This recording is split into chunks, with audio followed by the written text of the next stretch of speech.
Assalamualaikum warahmatullahi wabarakatuh. Shalom, Om Swastiastu, Namo Buddhaya dan salam kebajikan untuk kita semua, khususnya para Tribuners dimanapun Anda berada. Senang sekali saya Anissa Husnuzan dapat kembali menyapa Anda pada malam hari ini tentunya di Ngobrol Politik, edisi Selasa 16 Mei 2023. Dalam kurang lebih 20 menit ke depan kita akan berbincang terkait dengan dinamika politik Indonesia, khususnya jelang pelaksanaan pemilu 2024. Dan tentunya Tribuners, pada malam hari ini disiarkan langsung di kanal YouTube dan juga Facebook Tribun Timur. Maka bagi para Tribuners yang ingin mengajukan pertanyaan ataupun ingin memberikan komentar, boleh langsung menuliskannya di kolom komentar di bawah dan akan kami bacakan atau kami tanyakan kepada para narasumber kita pada malam hari ini dalam sesi kedua. Nah, tentunya jelang pelaksanaan pemilu dan juga pemilihan legislatif Indonesia 2024, berbagai bentuk pergerakan telah dilakukan oleh para politisi ataupun partai politik dalam mengusung para calon-calon yang akan diusung nantinya. Dan tentunya pada malam hari ini kita sudah kedatangan tamu spesial kita.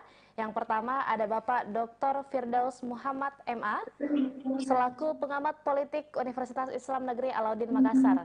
Assalamualaikum Bapak. Assalamualaikum warahmatullahi wabarakatuh. Iya, boleh mungkin disapa-sapa dulu Tribuners yang ada di rumah sambil diceritakan apa saja kesibukannya dalam beberapa waktu belakangan.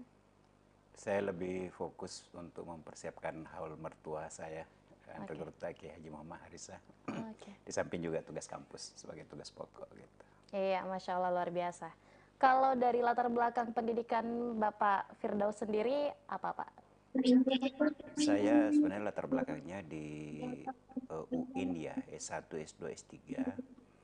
Tetapi disertasi saya itu komunikasi politik Islam dan mata kuliah sehari-hari saya itu komunikasi politik Islam. Itu sudah menjadi mata kuliah di Fakultas Dakwah dan Komunikasi sejak 2008 2009 ya, sudah cukup Iya. lama Oke. mengampu mata kuliah itu. Jadi dari disertasi langsung ke mata kuliah saya gitu. Jadi disertasi komunikasi politik, lalu kemudian komunikasi politik Islam ya, lalu kemudian menjadi mata kuliah sehari-hari. Oke, luar biasa. Nah, selanjutnya kita melangkah ke narasumber hebat kita yang juga bergabung di ruang virtual.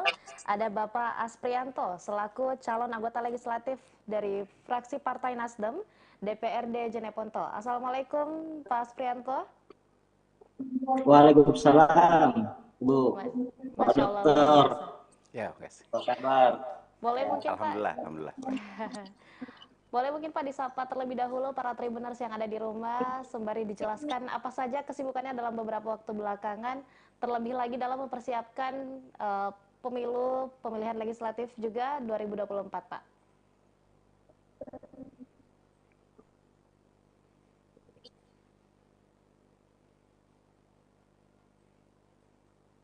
Ya, halo, selamat malam para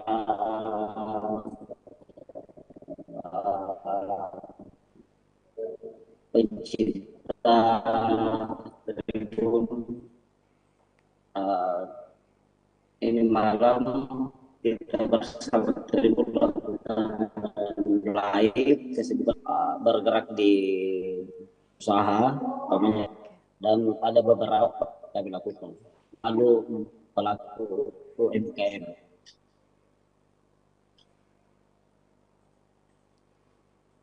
Iya, Mungkin baik. itu.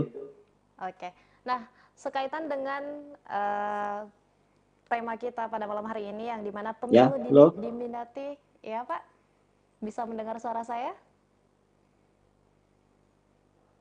Ya, Oke, sekaitan dengan tema kita pada malam hari ini pemilu diminati oleh pengusaha, boleh mungkin Pak ya Asprianto bisa. juga, ya, boleh mungkin Pak Asprianto juga menjelaskan Ya, sedikit mungkin latar belakang pendidikan ataupun latar belakang karir dari Pak Asprianto sendiri untuk para Tribuners.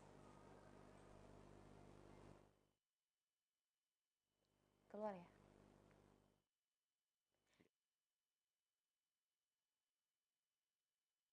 pada malam hari ini juga dari Bapak sendiri, dari Pak Dr. Firdaus sendiri melihat dalam beberapa tahun belakangan mungkin ternyata kancah politik dan juga pemerintahan Indonesia tidak hanya diisi oleh orang-orang yang berlatar belakang politik saja, melainkan juga dari pendidikan, dari kebudayaan, bahkan para pelaku ekonom, pengusaha khususnya.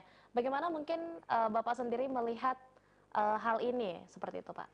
Ya, pemilu diminati oleh pengusaha karena sesungguhnya ada banyak kesamaan antara dunia politik dengan dunia usaha. Betul. Di situ ada harapan-harapan, ada peluang-peluang, gitu kan. Okay. Di situ ada perputaran uang, ada kalkulasi-kalkulasi segala macam. Okay. Jadi kalau misalnya kami ini akademisi berpikir tentang mengajarkan tentang politik, ya tentu sangat teoritis. Paling mengupdate informasi-informasi untuk kemudian melihat fenomena-fenomena. Tetapi kalau pengusaha itu dengan dunia politik itu tadi beririsan. Makanya hampir dipastikan sebagian besar ya politisi itu juga merupakan berlatar pengusaha. Ada yang justru sudah mungkin bukan pengusaha, tapi dia setelah mendapat ketokohan berkarir di dunia politik, lalu kemudian sudah dapat istilahnya sekarang cuan gitu, ada modal, akhirnya berusaha gitu. Ada banyak politisi-politisi yang mungkin tadinya bukan pengusaha, akhirnya masuk ke dunia usaha. Jadi dari psikologinya, dinamikanya, pengusaha-pengusaha itu masuk dunia politik itu banyak kesamaan tadi, kompetisinya, risiko-risikonya gitu. Mungkin kalau akademisi masuk dunia politik itu mungkin berat ya, karena kita ingin menggunakan cara-cara yang lebih rasional mungkin dibanding kalau pengusaha, politisi itu dibanding pertimbangan logis juga logistik. Jadi dia pasti ada spekulasi-spekulasi yang dilakukan itu. Nah, kemudian yang terpenting lagi, politik kita di Indonesia ini ternyata high cost, ya, berbiaya besar, dan yang punya uang itu adalah pengusaha, gitu. Jadi di dalam dan pengusaha juga sebetulnya seperti Pak JK, Pak Yusuf Kalla gitu. Kalau kita pengusaha hanya berjejaring dengan politisi yang membuat regulasi ya di Senayan, membuat ya peraturan-peraturan gitu, kemudian bisa merugikan pengusaha gitu. Jadi harus ada lobby-lobby pengusaha ke dunia politik. Nah, tetapi ketika pengusaha yang menjadi politisi, ya itu mereka lebih bisa mengaturnya gitu daripada misalnya mengharapkan anggota dewan itu membuat kebijakan-kebijakan ekonomi yang kemudian membuat mereka harus melobi. Nah, ternyata sekarang banyak peluang-peluang dari pengusaha-pengusaha justru masuk di dalam dunia politik. Dan karena itu tadi, pengusaha-pengusaha sebetulnya seperti bosnya Pak Asprianto, Pak RMS, itu pengusaha. Orang kenalnya pengusaha. Belakangan baru dipengaruhi oleh keluarga untuk masuk di politik, termasuk dari Pak Sahrul misalnya yang mempengaruhi masuk ke dunia politik karena memiliki hubungan keluarga. Pak None yang ngajak, ya saya dengar informasi seperti itu ya. Artinya tadinya pengusaha, tapi begitu masuk dunia politik dia ternyata menikmati itu. Ya meskipun juga ada beberapa pengusaha-pengusaha yang harus keok usahanya karena kalkulasi-kalkulasi mengeluarkan biaya terbesar lalu kemudian tidak terpilih. Gitu. Ya, luar biasa. Saya ingin kembali menyapa Pak Asprianto yang bergabung secara virtual. Assalamualaikum Bapak, apa sudah bisa terhubung kembali? Ya, sudah bisa. Nah, boleh mungkin diceritakan terlebih dahulu Pak Asprianto, latar belakang pendidikan dan juga karir dari Pak Asprianto sendiri dalam menjalani karir perpolitikan. Silakan Pak. Ya, baik Ibu. Sebelum itu yang saya hormati dulu Pak Dokter. Malam Pak. Ya, terima kasih. Ya, jadi mungkin jenjang pendidikan saya di S1 di bidang ekonomi manajemen. Kenapa? Jadi saya mulai karir politik saya itu berawal dari uh, mulai dari di saat saya membangun usaha saya bisa termotivasi di situ ketika saya bisa pekerjakan orang. Tetapi terkadang ada kendala di dalam menjalankan usaha. Contohnya ketika ada memang hal-hal yang harus dikomunikasikan ke pemerintah, terkadang itu tidak bisa kita lakukan di bidang usaha.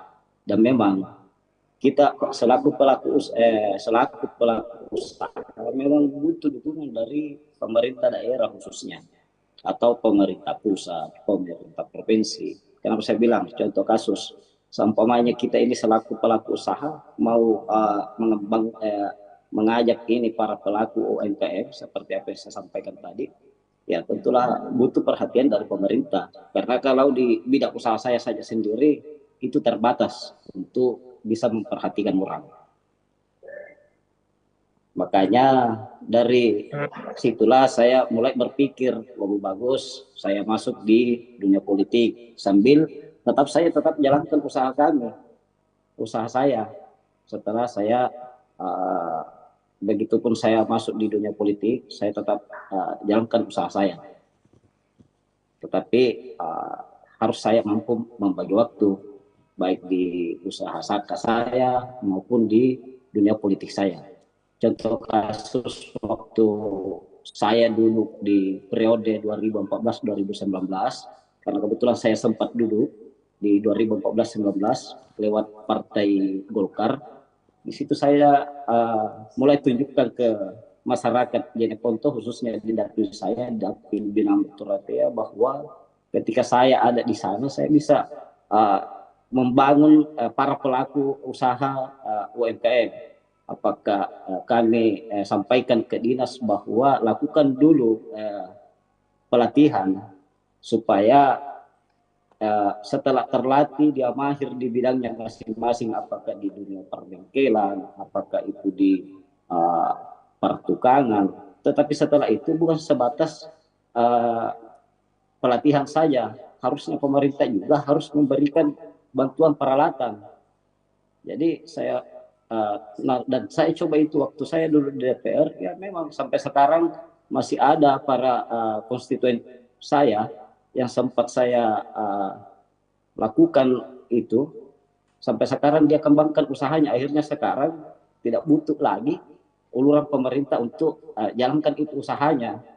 Jadi memang seperti yang kita ketahui bersama, baik usaha apapun itu, semua usaha yang akan dilakukan pasti orang was-was untuk melangkah lebih awal. Awalnya ini yang susah dalam bidang usaha. Ketika begitu dia mulai dan dia lihat bahwa usaha ini bagus, semua orang pasti berbondong-bondong untuk mau melakukan itu ketika dia lihat sudah bagus. Jadi itulah yang memotivasi saya untuk masuk di dunia politik agar bisa bagaimana supaya ini pelaku UMKM bisa dikembangkan dari bawah, dia bisa besar gitu. Karena setidaknya itu tetap membutuhkan uluran tangan dari pemerintah setempat, baik dari segi pendidikannya maupun dari segi modal dan peralatannya. Saya rasa begitu. Ya, baik. Nah, untuk Pak Asprianto sendiri, kebetulan karena kita berasal dari daerah yang sama, saya juga dari Jeneponto, asli Jeneponto, Oh, besar di Jeneponto, di mana di Jeneponto, Pak? di Binamu, Pak.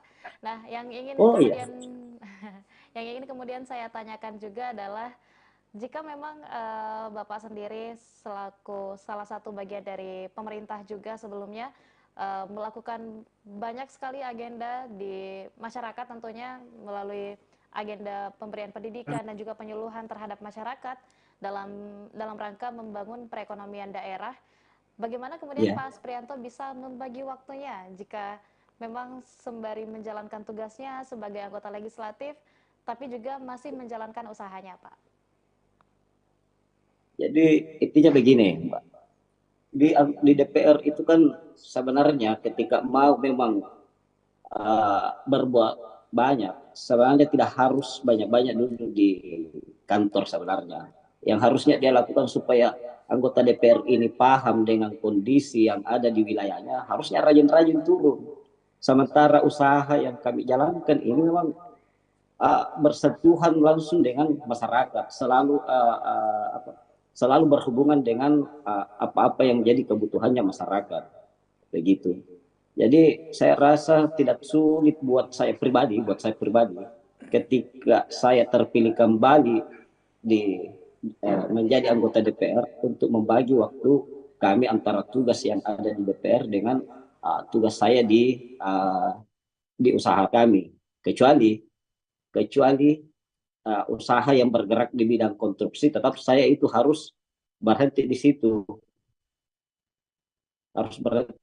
karena ada aturan yang mengikat kita. Ketika kita ada di DPR, tentulah kami tidak bisa lagi terlibat di dalam hal-hal yang seperti itu, karena ya seperti yang kita ketahui bersama bahwa negara kita ini negara hukum, dan harus sebagai warga harus taat dengan hukum yang berlaku di wilayah kita. Jadi saya rasa tidak sulit Ibu untuk membagi itu.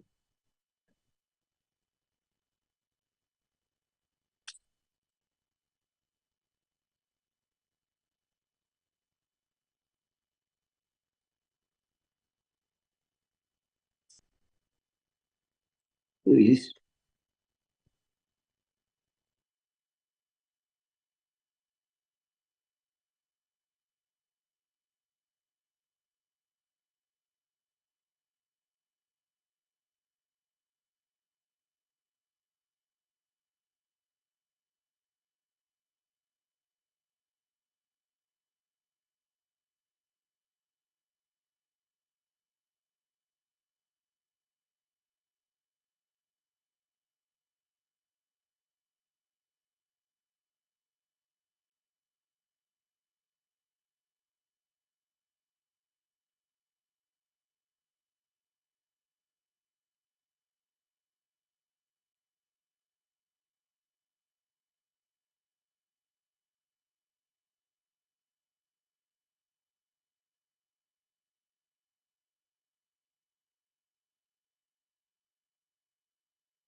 Di dunia politik itu yang harus dihitung.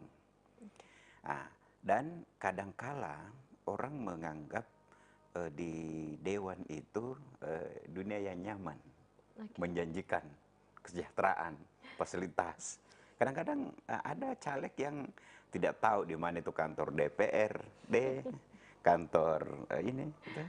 Pemahamannya tentang pemerintahan, tentang legislatif, eksekutif, tidak paham gitu. Hal-hal yang mendasar dalam dunia politik dan ketatanegaraan tidak begitu paham. Tetapi karena obrolan di warung kopi, kemudian motivasi dari teman-teman bahwa berapa uang kamu, berapa dana dibutuhkan, kamu siap dana berapa, gitu. Nah, lalu kemudian maju. Nah, ini yang harus kita warning bagi pemula. Pengusaha yang pemula di dunia politik itu harus mengkalkulasi betul-betul. Jangan sampai dana modal ini yang bergerak, ya, lalu kemudian usaha nanti menjadi bermasalah. Kita bisa mengambil contoh dari Pak JK. Pak JK itu ketika masuk di dunia politik, maka perusahaannya diberikan kepada keluarga, diberikan kepada anak-anaknya. Beliau fokus gitu. Tapi ingat, pastilah kebijakan-kebijakannya juga di pemerintahan misalnya, pastilah juga tidak sampai membunuh usahanya gitu. Betul. Jadi bisa saja ada keuntungan-keuntungan yang diperoleh, misalnya membuka usaha ini. Setidaknya dia juga ada kemudahan ketika membuka usaha gitu. Jadi ini bukan penyimpangan, tetapi inilah ikhtiar. Misalnya Pak JK masuk dalam dunia politik, itu Pak JK stabil usahanya gitu. Karena apa? Dikelola secara profesional. Dan Pak JK belum pernah Indonesia mencatat wakil presiden 2 periode dengan presiden yang berbeda, itu Pak JK bisa meraih itu. Artinya berhasil di dunia usaha, berhasil dalam dunia politik. Nah, itu kehebatan dari seorang Pak JK. Artinya kenapa saya sebut Pak JK? Karena Pak JK itu adalah memadukan antara pengusaha dan politik. Betul. Pak JK pernah menjadi ketua partai, Partai Golkar, pernah menjadi wakil presiden, gitu. Lalu kemudian dunia usaha berkembang sampai sekarang.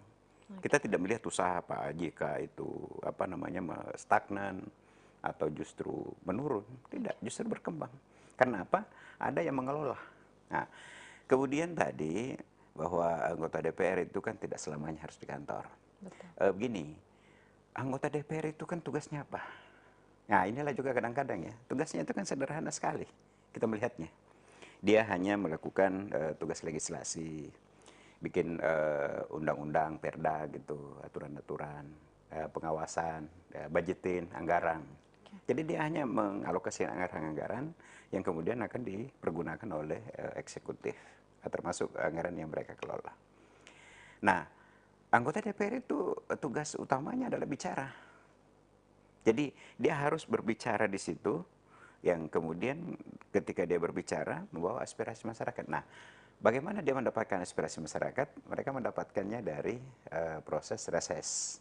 Nah, itu kan ada anggaran besar itu reses yang dilakukan oleh DPR untuk mengidentifikasi apa persoalan-persoalan masyarakat, apa kebutuhan-kebutuhan masyarakat, aspirasi-aspirasi masyarakat yang kemudian nanti dari aspirasi ini yang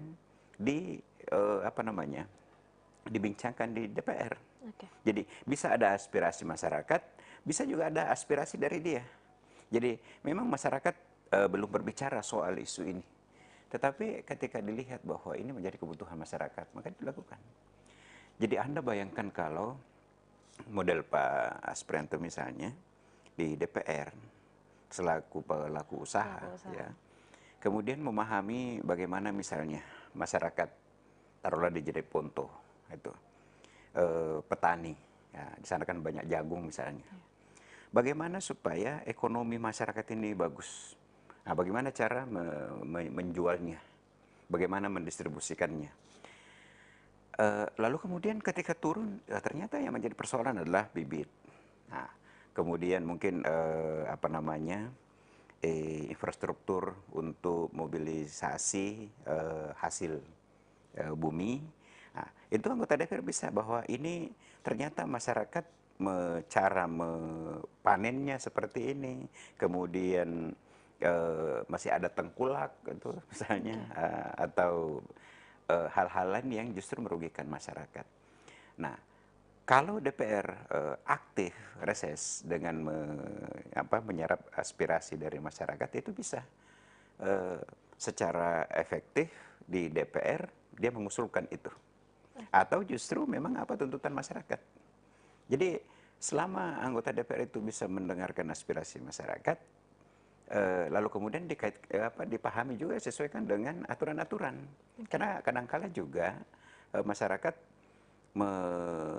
mengajukan aspirasi-aspirasi kepada DPR dan mengharapkan DPR yang mengeksekusi. Nah, padahal itu kan seharusnya pemerintah eksekutif. Ya, diajukan bagaimana membangun fasilitas infrastruktur jalan dibutuhkan supaya petani sayur itu yang dari Malino, dari perbatasan misalnya dari hasil bumi yang ada di Jeneponto, ada bendungan yang misalnya beririsan dengan Goa, Takalar gitu kan. Nah, ini yang harus dilihat apa yang menjadi kebutuhan masyarakat. Termasuk hal yang tidak dipikirkan masyarakat, kita bisa pikirkan. Tadi misalnya, oh sebenarnya ini kalau ada jalan di sini, kemudian oh ternyata yang misalnya jadi Ponto, apa yang menjadi problem masyarakat. Wah kalau jagung saja berapa hasilnya? Temporal misalnya. Nah dia bisa memikirkan. Itu kalau pelaku politik adalah berbasic dari pengusaha. Jadi keuntungannya yang tadi juga sudah diakui oleh Pak Sprento bahwa beliau ketika menjadi anggota DPR, duduk di legislatif, itu yang dilakukan. Salah satu menginspirasi adalah ketika pelaku usaha ada mau izin susah, mau ini susah, mau itu susah, ada keinginan-keinginan, ada kebutuhan-kebutuhan. Daripada menyampaikan aspirasi yang kemudian tidak diapresiasi, tidak direspon, maka beliaulah yang kemudian melakukannya sendiri. Dan pasti bisa dianggap tepat sasaran. Tadi kan beliau katakan bahwa apa yang menjadi putusan-putusan beliau itu bisa dinikmati oleh masyarakat. Betul. Menjadi legasi kepada masyarakat karena dia mengambil sebuah putusan berdasarkan dari masukan-masukan dari masyarakat, aspirasi-aspirasi masyarakat. Okay. Sehingga hasilnya sangat efektif. Hanya saja tadi memang yang harus kita ingatkan bahwa pengusaha ketika sudah masuk di dalam dunia politik itu tidak selalu di dalam dunia entrepreneur ansih gitu. Dia harus sudah memikirkan aspek-aspek lain. Karena kadangkala juga dalam dunia usaha ada sebuah usaha besar yang dikembangkan, tetapi ada dampak negatif lain terhadap lingkungan dan seterusnya, terhadap masa depan ekosistem makhluk tertentu. Ya.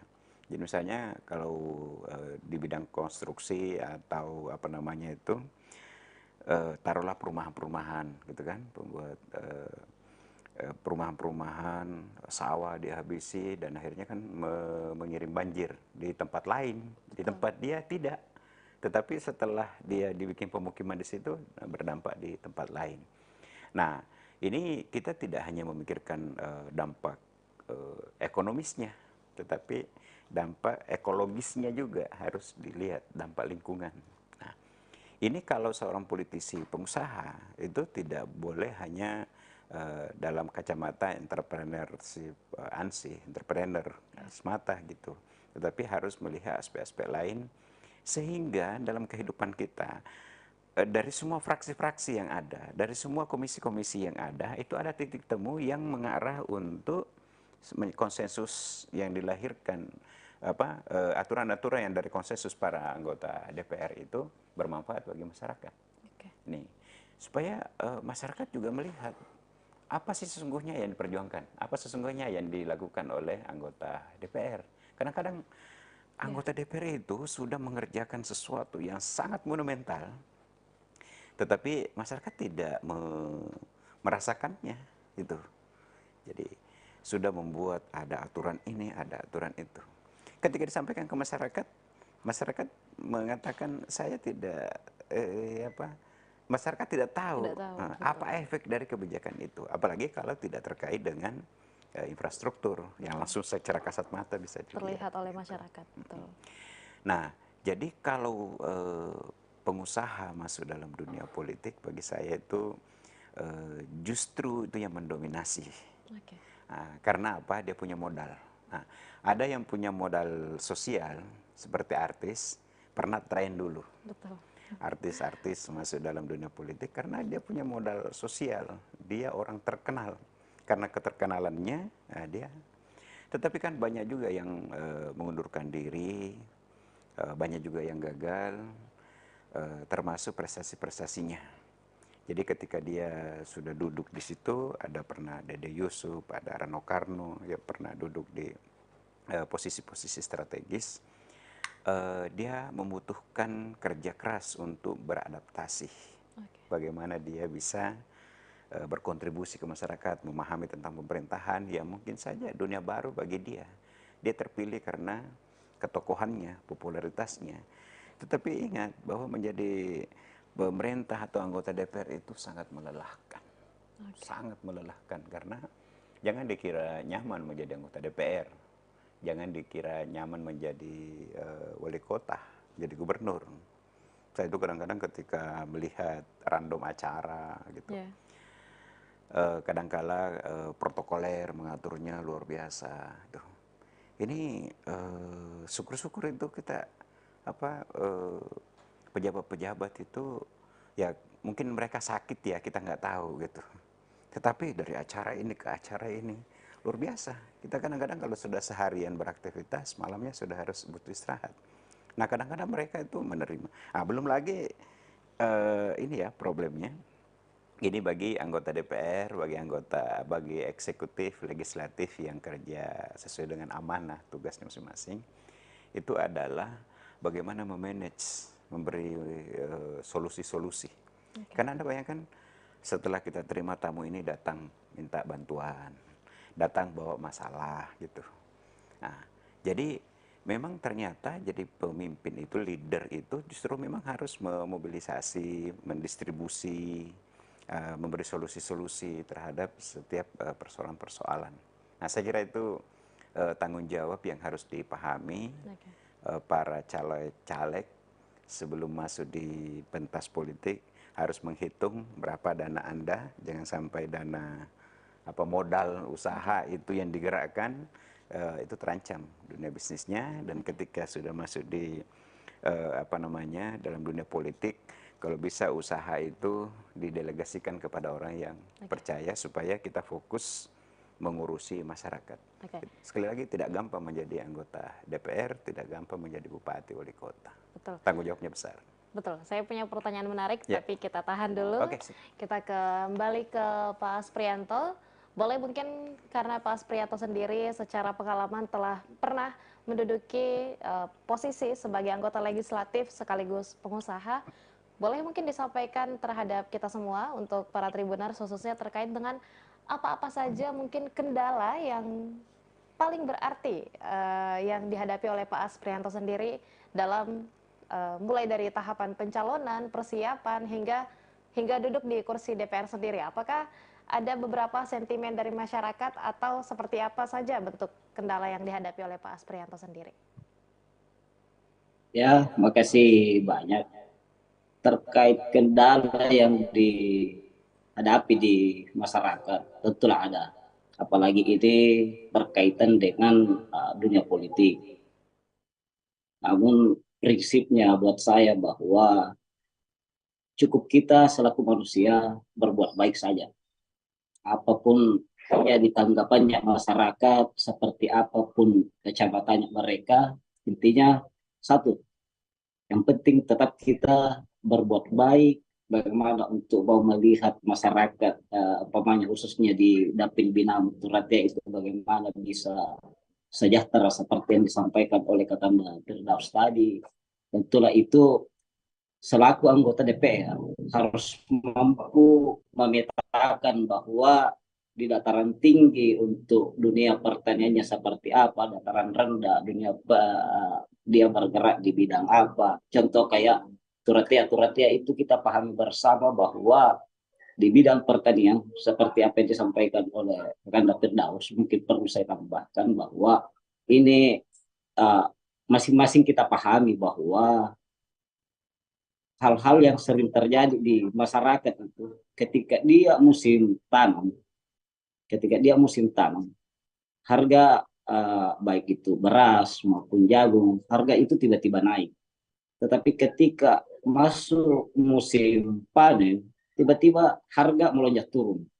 Kenapa saya ingin kembali lagi ke DPR?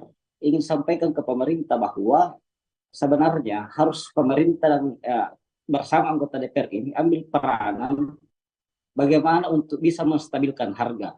Tentulah itu bisa diatur dalam perda yang dimana tidak bertentangan dengan aturan yang lebih tinggi untuk itu. Karena cocok yang dikatakan sama Kanda Firdaus tadi bahwa awalnya saya ini tidak langsung menjadi anggota DPR. Awalnya kami ini menjadi simpatisan anggota DPR yang lain, menjadi simpatisan untuk calon bupati. Tetapi ketika saya jadi simpatisan, saya sampaikan aspirasi saya ke mereka-mereka yang pernah saya bantu. Mungkin saja itu tidak bisa terpenuhi. Makanya saya pada saat itu langsung menyatakan sikap bahwa bagaimana kalau saya coba di dalam untuk di sana, kira-kira bisa tidak saya wujudkan apa yang jadi keinginan masyarakat, apa yang jadi kebutuhan masyarakat. Tetapi setelah saya coba waktu satu periode di DPR, adalah beberapa bagian yang bisa saya penuhi kebutuhan masyarakat, seperti apa yang saya sampaikan tadi untuk membangun UMKM itu bisa terwujud. Terus untuk bidang pertanian melalui bibitnya apa, mungkin bisa alusintannya apa, mungkin waktu saya DPR, tetapi saya anggap bahwa di satu periode itu saya belum bisa maksimalkan untuk bagaimana untuk menata dengan baik ini bersama pemerintah daerah terkait par, uh, terkait khususnya di bidang pertanian untuk itu, untuk masyarakat Jeneponto. Makanya mudah-mudahan saya dengan menggunakan lagi kendaraan Partai Nasdem di Dapil 1 Bina Mukturatia, mudah-mudahan bisa lagi masuk kembali supaya apa yang saya sampaikan tadi itu bisa saya wujudkan kembali, bahwa kira-kira bisa tidak pemerintah ini memikirkan seperti apa untuk menstabilkan harga, karena memang sangat miris rasanya ketika di saat musim panen harga beras, harga jagung naik, di saat musim tanam naik, harganya naik. Tetapi begitu musim panen tiba-tiba melonjak turun. Nah, ini yang ingin yang saya inginkan, bahwa bagaimana ketika pemerintah ambil peranan, anggota DPR ambil peranan supaya bisa menstabilkan ini harga atau memanfaatkan. Saya itu sering teringat dengan termotivasi dengan Pak SYL waktu dia di Golkar kemarin, bahwa Sulawesi itu kaya dengan akan bahan baku. Maka kami juga dari Jeneponto katakan bahwa Jeneponto itu kaya akan bahan baku. Contohnya kayak jagung. Kenapa mesti harus lagi dikirim ke Makassar, sampai di Makassar baru dikirim lagi kembali setelah barang jadi, dikirim lagi kembali ke Jeneponto untuk jadi apakah itu pakan ternak atau yang lainnya dan sebagainya. Harusnya pemerintah di sini ambil peranan, harus ambil peran penting. Contoh kasus, ketika itu harus dibuatkan Prusda, kenapa tidak untuk kita buatkan? Tetapi kalau hanya sebatas kayak anggota DPR atau menyampaikan aspirasi ke anggota DPR, mungkin saja yang kita sampaikan ke sana itu tidak paham dengan apa yang jadi keinginannya kita. Nah, makanya saya berniat lagi bernawa itu, mudah-mudahan ketika saya kembali bisa kembali memikirkan seperti apa ini untuk masyarakat Jeneponto, khususnya seperti apa yang saya sampaikan tadi. Mungkin begitu. Ya, terima kasih banyak Pak Sprianto. Selanjutnya mungkin saya ingin menanggapi jawaban tadi Pak ya, sekaitan dengan bahwa dari Pak Dr. Firdaus, bahwa untuk pengusaha itu cukup mudah untuk terjun ke dalam dunia perpolitikan di Indonesia, karena memang di negara kita untuk turut bergabung ke dalam dunia politik pemerintahan itu high cost ya Pak ya, high cost. Berarti membutuhkan banyak modal. Nah, lantas jika memang salah satu mungkin kekuatan paling besar untuk seseorang mampu duduk di kursi pemerintahan ataupun mungkin selaku perwakilan dari masyarakat, dalam hal ini anggota legislatif, adalah diperlukannya kapital yang memadai. Lantas bagaimana kemudian peluang bagi para masyarakat yang memang secara sosial ataupun secara kelas ekonomi itu berada di menengah ke bawah seperti itu Pak. Sedangkan kan mungkin secara tidak langsung mereka adalah orang yang mungkin merasakan seperti apa realitas perekonomian dan juga kondisi sosial yang ada di lingkungan masyarakat. Iya, kasih. Jadi seperti dunia usaha, Oke. kalau saya tidak punya modal, uang, tapi saya punya keahlian mengelola, dan Anda, Mbak Anissa, punya modal, tetapi mungkin tidak tahu, tidak profesional di dalam mengelolanya, maka kita bisa kerjasama. Oke. Anda biayai saya, dan saya kelola, saya dapat untung, Anda juga dapat untung, misalnya. Nah, dalam dunia politik ada juga tokoh yang memiliki popularitas, modalitas politik yang sosial yang bagus, sehingga dia sangat terkenal, dikenal oleh masyarakat. Dan dalam dunia politik keterkenalan adalah anak tangga untuk keterpilihan. Jadi kan nggak mungkin dipilih kalau nggak dikenal. Oke. Nah, kalau sudah dikenal, maka tinggal tangga berikutnya bagaimana dia dipilih. Nah, sementara untuk membeli tas saja itu butuh biaya. Nah, kadang ada figur-figur yang secara ekonomi tidak memadai, Oke. tetapi dia bisa dimodali oleh orang-orang tertentu. Tetapi ingat, ada yang istilah-istilah cukong politik yang kemudian memodali dan nanti setelah itu mereka minta balasan, bagi-bagi proyek. Nah, ini yang kadang-kadang menjadi ancaman juga gitu. Jadi eh, itu satu titik tekannya. Nah, berikutnya sekarang ini sesungguhnya Nisa, itu kita melihat perubahan yang dahsyat. Ada orang yang terkenal lalu kemudian tiba-tiba udah menghilang. Tapi sekarang ini ada orang yang sangat mudah terkenal gitu. Tiba-tiba saja dia terkenal. Nah, sekarang sudah populer di masyarakat, ada istilah viral gitu.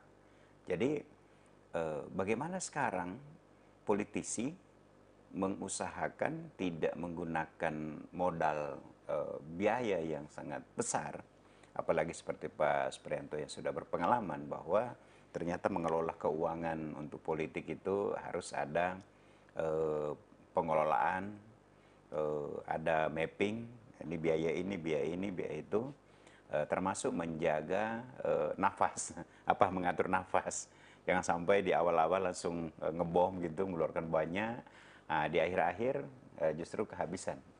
Ada juga yang awal-awal pelan, Ya. nanti di akhir kencang deh. Gitu. Ada juga yang sekali dari awal dia bertahan terus dengan pola seperti itu. Ini strategi-strategi yang dilakukan. Kalau saya yang terbaik yang bisa edukatif itu adalah yang justru dari awal dia sudah membangun popularitas untuk dikenal dan dia jual gagasan, tetapi juga memiliki modal. Jadi sepertinya berat kita masuk di dunia politik kalau tidak memiliki finansial yang memadai, setidak-tidaknya untuk ini bukan money politik. Jadi kalau Anda mau pakai money politik, berapapun uang habis. Jadi ada politisi mengatakan begini, Anda punya gunung, gunung habis. Anda punya laut, laut habis. Kalau Anda mau pakai pola money politik. Nah, ke depan masyarakat kan semakin tersadarkan bahwa money politik itu haram. Jadi eh, jangan menerima, jangan memberi. Nah, ketika sudah masuk dalam dunia politik, pengusaha itu dia harus bagaimana menjaga popularitas. Lalu kemudian bagaimana dia terpilih. Nah, Pak Supriyanto yang sudah berpengalaman, itu tentu dia harus menjual gagasan. Oke. Karena problemnya, itu kalau pelantikan di DPR, itu lebih banyak yang baru dibanding yang lama. Jadi susah menjadi anggota DPR baru, tapi lebih susah lagi anggota DPR incumbent untuk bisa bertahan. Nah, karenanya apa yang bisa menjadikan masyarakat tetap memilih orang yang sudah sangat dikenal tentu adalah pada gagasan-gagasannya.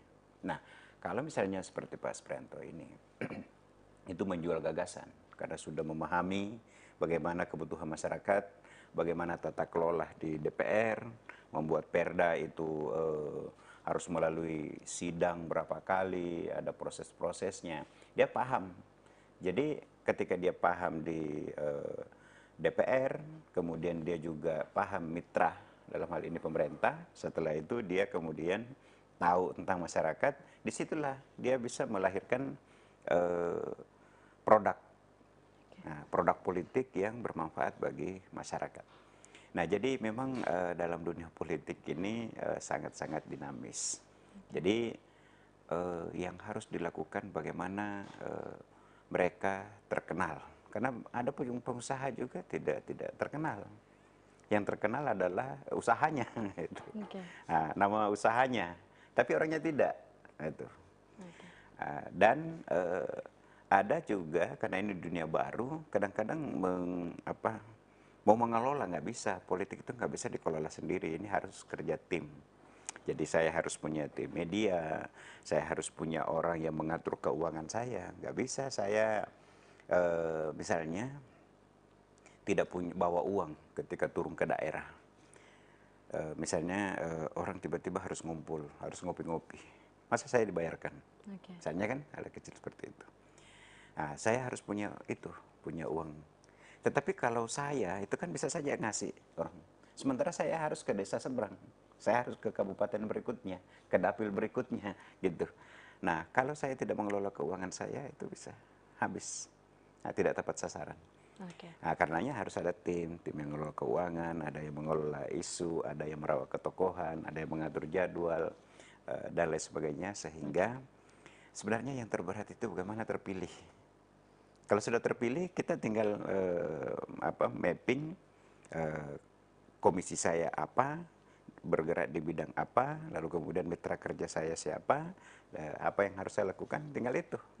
Nah, tapi yang berat ini adalah bagaimana menjadi anggota legislatif. Ya, selanjutnya mungkin berarti yang disampaikan oleh Bapak tadi adalah bahwa kapital itu bukan satu-satunya modal yang harus dimiliki ya Pak ya, harus tetap punya kecakapan dalam memanage hal-hal yang dipegang. Ada menarik ini ya, yang harus saya sampaikan, bahwa sekarang ini tidak semata-mata bermodalkan uang, kapital. Kapital penting, tapi tidak cukup sekarang. Karena sudah terjadi perubahan tadi. Jadi sekarang ada media sosial. Kadang orang menggunakan uangnya banyak sekali, tetapi tiba-tiba popularitasnya dijatuhkan dengan isu tertentu. Gampang sekali orang dijatuhkan sekarang. Maka yang harus dilakukan adalah bagaimana membiayai, ya, menyiapkan dana untuk sosialisasi diri dengan ada istilah saya itu tarung digital. Nah, bagaimana kita misalnya di Tribun, kita di lantai redaksi, itu bagaimana bagaimana teman-teman wartawan membuat berita yang harus disiapkan besok, rapat untuk headline gitu. Bagaimana halaman ini, bagaimana mengatur ini, apalagi isu dan seterusnya. Itu kerja-kerja redaksional, cetak. Nah, sekarang ketika terjadi perubahan media, cetak tetap jalan, ada online, ada podcast dan video yang kemudian live streaming disaksikan orang banyak. Inilah yang harus diadopsi oleh politisi. Itu. Jadi dia harus tarung digital. Nah, tarung digital dalam dunia politik itu adalah bagaimana kita punya pertahanan ketika diserang. Nah, diserang itu dalam politik jangan lawan isu yang sama. Jadi diserang ini boleh, kalau Anda kira-kira tidak pintar mengelola isu ini, biarkan saja isu itu, tapi harus Anda melawan isu lain yang lebih lebih banyak. Misalnya satu isu, kita diserang satu isu, kita lawan dengan 3 amunisi isu lain yang bisa menutupi ini dan tetap menjaga merawat ketokohan kita. Nah, dan jadi selain kita harus punya pertahanan terhadap serangan negatif kampanye, black campaign dari lawan-lawan politik, kita juga harus produktif melahirkan ide-ide baru gitu. Jadi di media sosial apalagi yang kita sampaikan. Nah, untuk mengenali psikologi pemilih milenial yang nanti sangat dominan di atas 50% itu harus tarung digital. Dalam hal ini kita harus aktif di media sosial, mengedukasi masyarakat, merawat ketokohan, membangun citra diri dari segi fashion, penampilan, lalu kemudian dari segi gestur, sampai kepada retorika isu-isu politik yang dibicarakan. Oke. Ya, saya kira itu yang harus sekarang diadopsi oleh para caleg-caleg. Tidak cukup hanya dengan pengusaha yang kemudian mengandalkan hanya turun di masyarakat, Betul. tetapi juga harus bermain di dunia maya. Oke. Itu di era digital. Iya. Jadi sekarang kita masuk di era demokrasi digital. Betul. Itu harus. Nah, dan di situ banyak sekali propaganda-propaganda yang harus Anda siap hadapi. Iya, betul. Gitu. Jadi modal uang tidak cukup. Ya. Jadi diperlukan tetap pergerakan di dunia digital juga dalam tentunya menarik perhatian dan juga simpati dari para kaum milenial yang mendominasi penggunaan media digital sampai hari ini.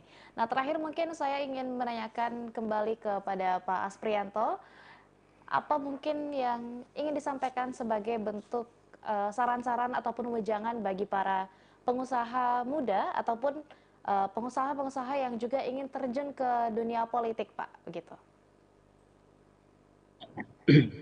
Ya baik, Mbak. Pesan saya kepada para pelaku usaha yang ingin terjun ke dunia politik, ketika dia mampu membagi waktunya antara usaha dengan dunia yang akan dia hadapi nantinya di dunia politik, maka bahwa ketika terpilih menjadi anggota DPR atau terjun ke dunia politik, pesan saya bahwa jangan pernah sekali-sekali meninggalkan usaha yang sebelumnya. Selagi itu usaha yang dilakukan itu tidak bersentuhan dengan APBD yang ada di wilayah masing-masing. Karena kapan yang bersentuhan dengan APBD, saya rasa itu sangat fatal untuk ketika pelaku usaha tidak bisa memisahkan antara usahanya dengan posisinya di saat dia duduk di anggota DPR. Tetapi pesan saya yang kedua itu pesan saya ke para pelaku usaha ketika ada di dalam dunia politik, setidaknya bagaimana supaya ketika dia melakukan umpamanya dia lakukan usaha di bidang pertanian, tentulah itu dia paham dengan kondisi masyarakat yang ada di sekitaran wilayah itu terkait pertaniannya. Kalau dia ada di wilayah konstruksi, tentulah mereka paham dengan apa yang jadi kebutuhannya. Dari situlah bagaimana supaya mereka-mereka para pelaku usaha yang ingin terjun ke dunia politik, ya bagaimana untuk bisa menjadi orang yang bermanfaat lah buat masyarakat yang ada di wilayah masing-masing. Nah, saya rasa itu yang menjadi pesan saya. Tetapi intinya satu, seumpamanya sekalipun ada di dalam dunia politik, tentunya harus memikirkan seperti apa ini masyarakat khususnya untuk Jeneponto, bagaimana bisa sejahtera, bagaimana untuk membangun komunikasi ke pemerintah. Karena perlu kita ketahui bersama bahwa tanpa melakukan komunikasi, tanpa melakukan kerjasama yang baik dengan pemerintah setempat, apapun posisi kita di DPR, saya rasa itu semua sulit untuk bisa kita wujudkan. Makanya memang perlu betul bahwa ketika menjadi anggota DPR jangan pernah menjadi oposisi dengan pemerintah. Itu pesan saya untuk Iya, para terima pelaku kasih usaha. banyak. Betul. Terima kasih banyak Pak Asprianto dan juga tentunya Pak Dr. Firdaus karena hari ini telah bersedia untuk berbincang-bincang bersama kami di Ngobrol Politik edisi Selasa 16 Mei 2023 tentunya. Nah, Dan juga tentunya terima kasih banyak untuk para Tribuners. Tentunya kita memiliki harapan yang sama. Mudah-mudahan seluruh yang terlibat dalam dunia politik dan pemerintahan Indonesia adalah orang-orang yang amanah dan Amin. mampu menyejahterakan masyarakat Indonesia secara luas. Amin ya rabbal alamin. Kembali kami ucapkan terima kasih banyak Pak dan juga Pak Supriyanto yang telah bergabung di ruang virtual, dan juga bagi para Tribuners yang masih menyaksikan ngobrol politik pada malam hari ini. Sampai jumpa di program Tribun Timur lainnya. Saya Anissa Husnuzan dan kru yang bertugas pamit undur diri. Assalamualaikum warahmatullahi wabarakatuh dan sampai jumpa. Terima kasih Pak. Terima kasih.